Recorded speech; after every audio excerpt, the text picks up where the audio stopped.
Então, hoje a gente escolheu para falar um pouco da parábola do semeador, que é muito conhecida, muito falada, tem vários enfoques, várias maneiras de entender. Tem o próprio Jesus, ele falou da parábola e depois ele explicou para os seus discípulos a parábola, né, porque eles questionaram dificuldade de compreender as parábolas, essa coisa toda. A parábola do semeador, ela sempre enfoquei a parábola do semeador como, e muitas outras questões das outras parábolas de Jesus, como assim uma explicação da evolução humana, né, da evolução humana não a nível físico, a nível espiritual. E se nós olharmos para a parábola do semeador, eu não vou ler a parábola aqui, mas nós vamos entrar falando um pouquinho da parábola para a gente entrar no espírito da coisa, né? Então, a parábola do semeador, ela começa falando que o semeador saiu a semear. E tem várias maneiras de falar isso em outros textos, né? Mas esse texto é mais ou menos assim. O semeador saiu a semear. E aí já começa uma coisa interessante, uma percepção, que ele fala o semeador, ele fala de um. Né? Ele não fala de os ou mais, de um. Então, ele está falando de Deus. Né? Deus.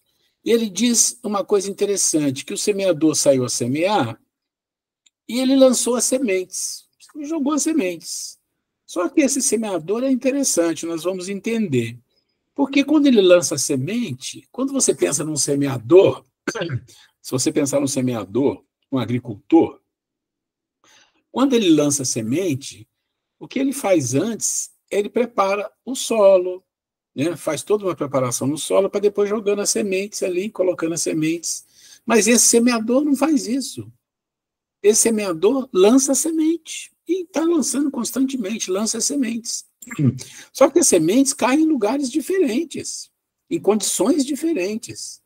Então, a primeira condição que acontece é que as sementes caem ao largo da estrada, numa terra muito dura, sem nenhum preparo, sem nenhuma condição de recepção às sementes. E as sementes ficam ali, e vêm os pássaros e comem a semente, destrói a semente, então ela nem inicia a germinação. E aí isso tem uma simbologia.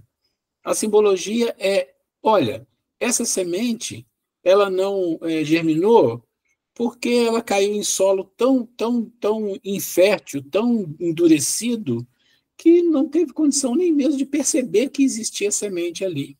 Tanto é que outros vieram e comeram a semente. E esse solo tão duro, tão infértil, é o coração daqueles seres que não têm a mínima compreensão, não querem saber, não estão nem aí nem para Deus, nem para nenhum tipo de espiritualidade. Nenhum. E o mundo tem muito disto. O mundo tem muito disto. Mais do que a gente imagina. Então, essa é uma primeira coisa interessante da parábola. Mas essa parte inicial aí, eu vou dizer daqui a pouco, tem uma outra coisa muito mais interessante ainda.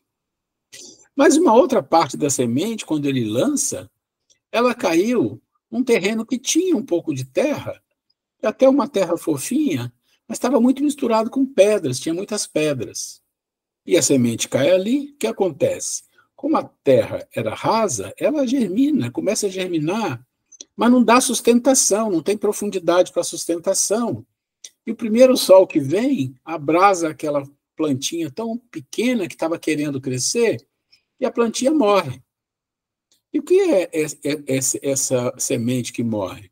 São aquelas pessoas que até percebem determinados chamados espirituais, aquelas pessoas que até podem ir numa casa espiritual, uma religião, uma igreja, um centro espírita, vai, olha, acha interessante, aí a semente cai ali, mas a pessoa depois perde o interesse, né? Não quer saber mais, não está voltado para as suas paixões, para os seus vícios, não quer se envolver com isso.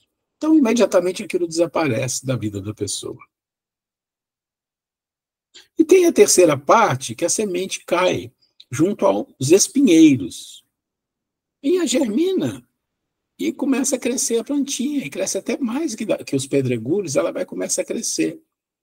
Mas o que acontece?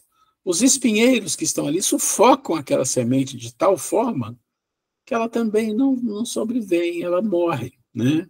E o que é isso?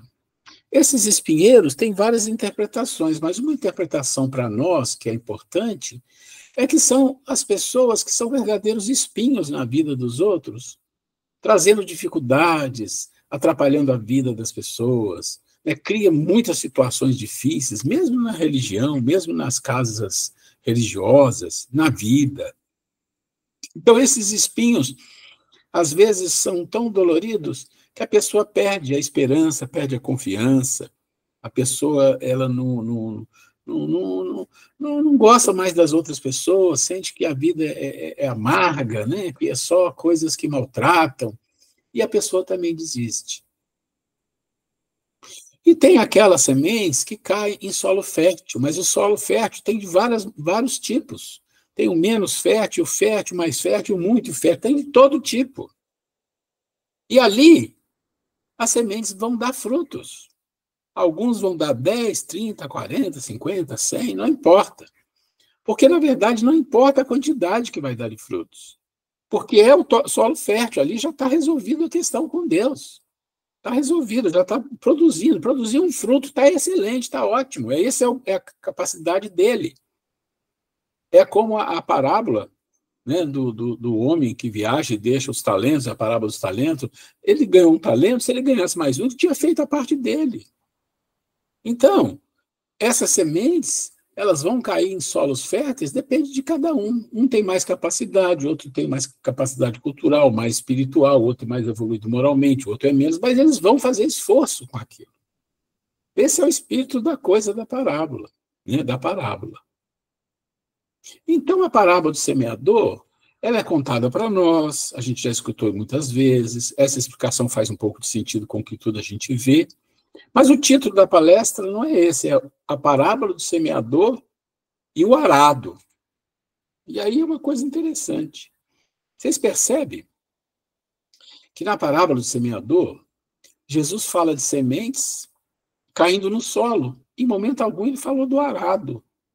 E todo semeador, né, sabe que a terra tem que ser arada. Hoje em dia, mecanicamente, mas no passado, era na mão. Botava um burro na frente, um boi na frente, puxando um arado, né, uma peça grande, que ela ia fazendo o quê? Ela ia abrindo sulco na terra, né? Vocês já viram isso, sulco, vai revolvendo a terra, né? A terra vai se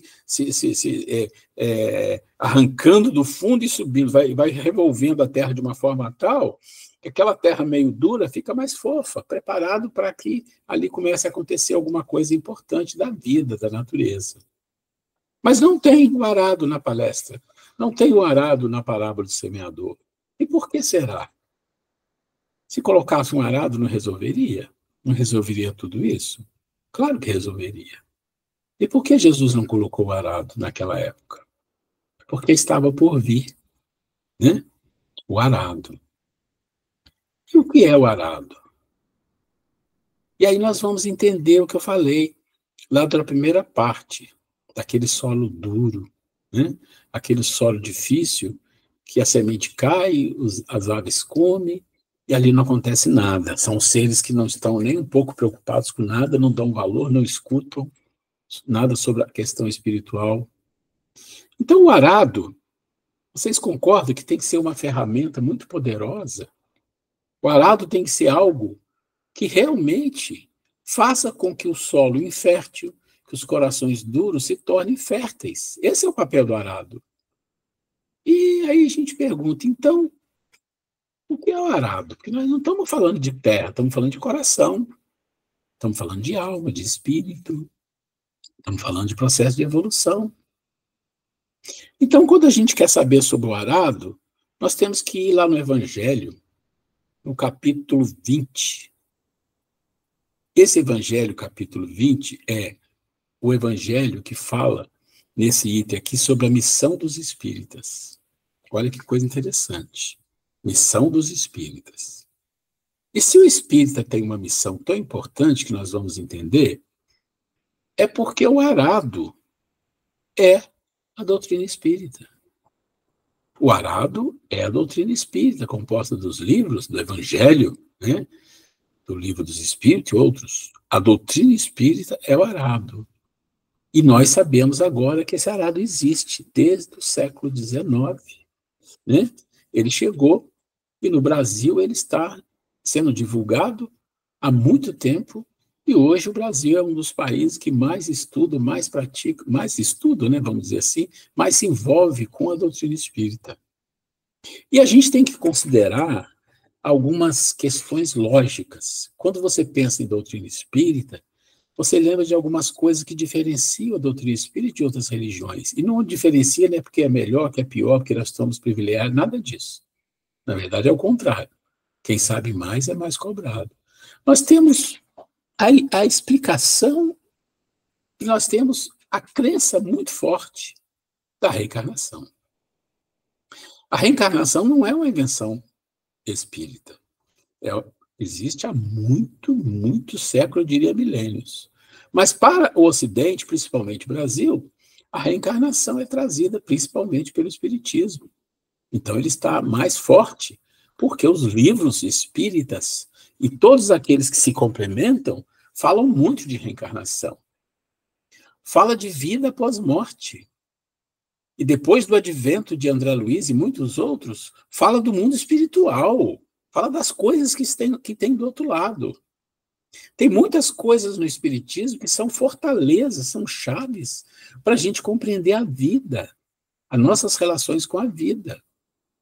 E mais recentemente nós temos os movimentos psicológicos, através de Hermann Dufour, Joana de Anges, que nos traz muitos conhecimentos acerca da alma, acerca do nosso consciente e inconsciente. Tudo isso são fortalezas que se conjuntamente formam o arado, porque é a doutrina espírita que vai proporcionar esse processo de fertilização das almas, dos corações. Então, se nós formos lá no Missão dos Espíritas, nós vamos entender que lá tem um item chamado, o item Missão dos Espíritas, o item 4, que é uma mensagem de Erasto. Erasto é um grande espírito que viveu na época de Jesus, trabalhou junto com Jesus, não foi discípulo dos 12, mas foi entre os discípulos de 72, porque ele tinha seguidores. Trabalhou com Paulo de Tarso e trabalhou muito forte com Kardec, considerado um dos maiores espíritos ali, entre eles, Santo Agostinho e alguns outros que trabalharam com Kardec. E Erasto, ele vai nos falar sobre a missão dos espíritas, nos dizendo, ok, tem uma missão sim, né? E essa missão é muito forte agora, por quê? Aí ele explica que a gente deve perceber, e quem quiser depois ler lá, né, no capítulo 20, item 4, vai perceber, foi ditado por Erasto em 1863, ele começa dizendo que nós devemos perceber, um olhar para trás, e ver o quanto de problema tem acontecido no mundo, quantas catástrofes, quantas dificuldades vêm se avolumando no nosso mundo. E, principalmente nessa época agora, a gente pode dizer, se tirarmos uma fotografia, todas as dificuldades que nós estamos vivendo. Tem um livro que eu esqueci o nome, da Hermann Dufour, né? E que ela e a Maria Modesto falam da quantidade de espíritos encarnados, né, a partir de 40, 50 anos atrás, e ainda encarnando alguns, poucos agora, espíritos na ordem de bilhões. E vocês vão perceber que o mundo, em questão de 50, 100 anos, deu um salto astronômico em quantidade de gente. Aí você fala, mas por quê? Porque precisa. Esses espíritos vieram de lugares trevosos, difíceis, violentos, deturpando a moral, fazendo um monte de confusão na cabeça das pessoas. Esses espíritos vieram, encarnaram e estão aí. A maioria está aí. Nós estamos falando de bilhões, não estamos falando de milhões, não. E eles criam essa confusão que nós estamos vivendo no mundo, de separatividade, de ódio, de violência, de guerras, de miséria. Como isso cresceu. E, infelizmente, as religiões se envolvem, se deixam envolver por isso. E até no Espiritismo existem algumas dificuldades grandes com isso. E aí ele começa falando isso, o Erasto, ele não cita essa questão, né, mas ele falando do mundo, da conturbação do mundo, e fala da responsabilidade dos espíritas, por isso o título é Missão dos Espíritas. E nessa situação em que ele fala de missão dos espíritas, ele vai nos alertar.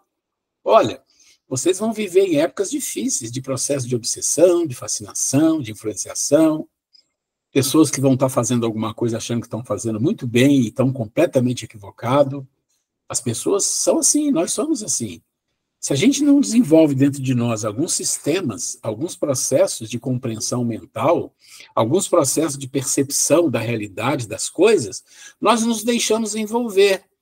E muitas das vezes, quando a gente se envolve com uma ideia ou com alguma separatividade, uma partidarização de qualquer coisa, nós corremos o risco de criar um profundo sentimento de gosto emocional por aquilo, que depois a gente não sai mais, a gente fica enredado, é como um peixe que entra na rede e não consegue mais sair.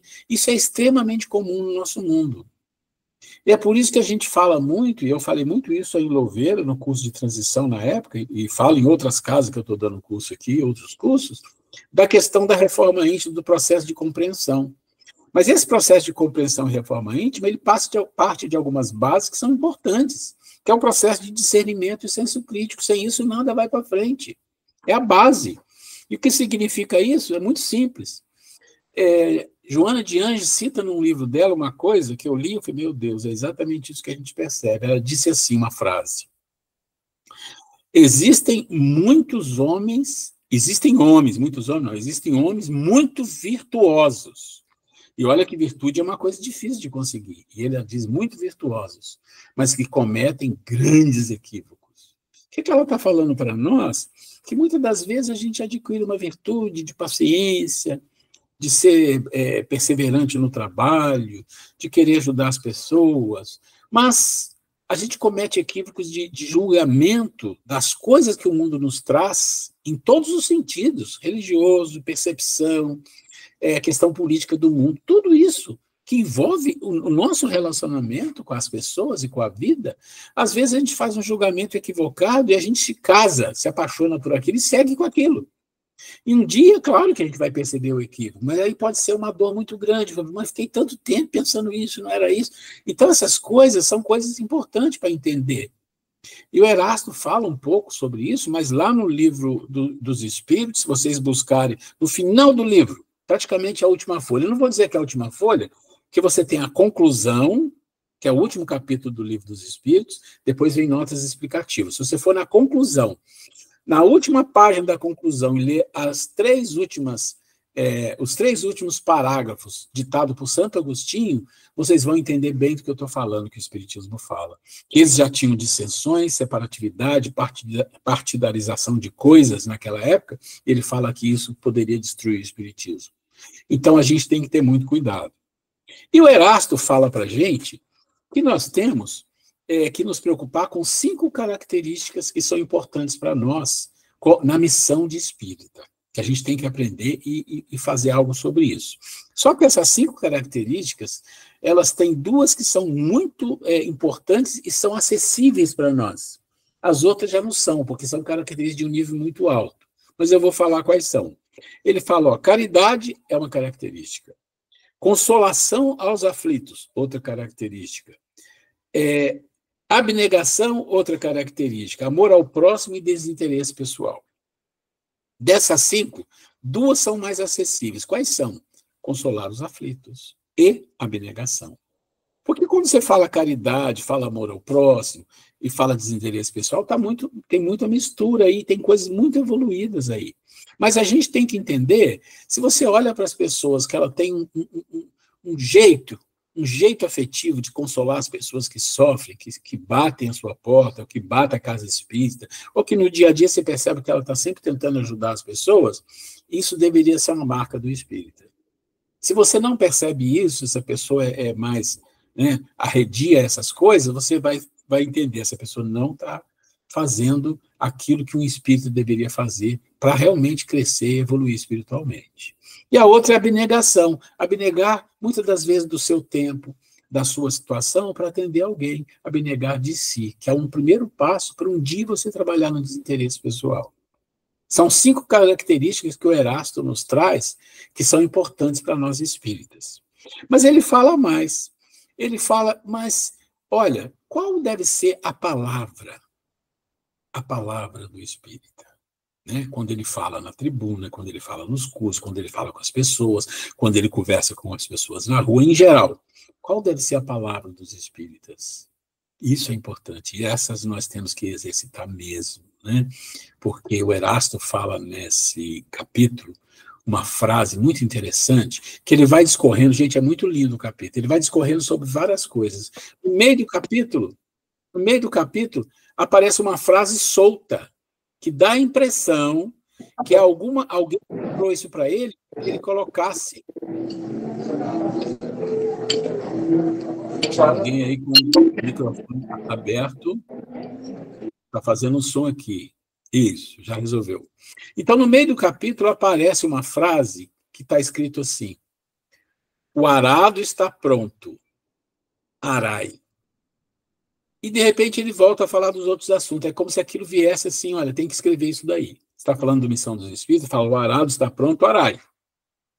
Está dizendo para o espírito, o arado está pronto, a doutrina espírita está na tua mão.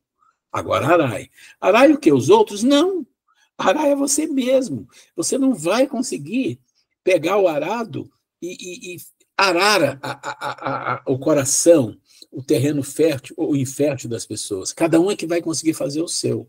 O que nós, espíritos, temos que fazer é ter a palavra. E ele fala de 4 características de palavra que nós temos que ter isso sempre em nossa vida, dentro da casa espírita, principalmente, mas fora também, com a família, com os vizinhos, com todo mundo. Então, ele diz assim, 4 tipos de palavras que você tem que fortalecer em você. O primeiro é falar sempre com confiança. Por que falar com confiança? Porque as pessoas não querem ouvir mais sobre violência, sobre não ter fé, o mundo está ruim demais, as coisas estão muito difíceis. Essas coisas que se conversam em geral não deveria sair da boca do espírita, porque a gente confia ou não em Deus. A gente sabe que está vivendo uma transição, a gente sabe das dificuldades que tem. Então, vamos sempre motivar as pessoas com confiança. A segunda palavra que ele fala é de fraternidade. E essa é muito difícil para todo mundo, até às vezes para o espírita. Porque o espírita também, ele tem separação, separatividade. Isso existe muito. Nas casas espíritas, todas que eu trabalhei na minha vida, e eu já trabalhei muitas, até hoje.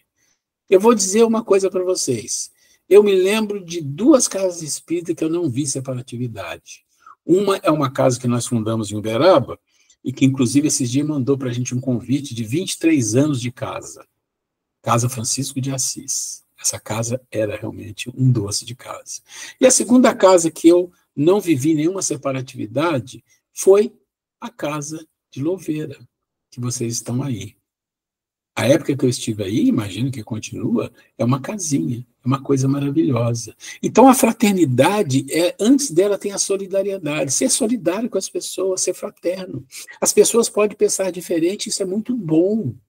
Muito bom, mas não vamos levar para dentro da casa nenhum assunto que seja polêmico a nível de separar, de criar conflito, de criar desconfiança. Isso não é papel de um espírita quando está trabalhando nesse processo de transição. Isso a gente precisa deixar bem claro. Essa vida que nós estamos vivendo está nas nossas mãos. Usar o arado, nas nossas mãos. A terceira é a esperança. Esperança é uma coisa linda, e sempre colocar esperança, mesmo no mundo difícil, nós teremos uma regeneração, sim, e não vai demorar, já estamos vivendo um processo de transição, e nós espíritas vamos trabalhar, vamos fazer o máximo e vamos ficar na regeneração, e vai ser tudo diferente do que a gente está vendo, mas não tenha dúvida disso. E a última, que é muito importante, gente, talvez a mais importante de todas, é a mansidão, é a paz ao falar. Ter paz ao falar. Como Jesus tinha paz ao falar, nós temos que aprender. O arado está na nossa mão. Então, nós temos que aprender, dentro do capítulo Missão dos Espíritos, a nossa responsabilidade de levar a todos aqueles que batem a nossa porta, em qualquer porta que seja, que cheguem até nós, a mansidão. Porque se nós olharmos lá nas bem-aventuranças, lá a última bem-aventurança do amor a si está: os mansos herdarão a terra. Os mansos herdarão a terra, quer dizer, os mansos ficarão na regeneração. E é isso que eu queria trazer para vocês, e lembrando, o arado está pronto. Arai. Vamos arar o nosso coração. Que Jesus nos abençoe, que ilumine a todos vocês nessa noite. Muito obrigado pela atenção.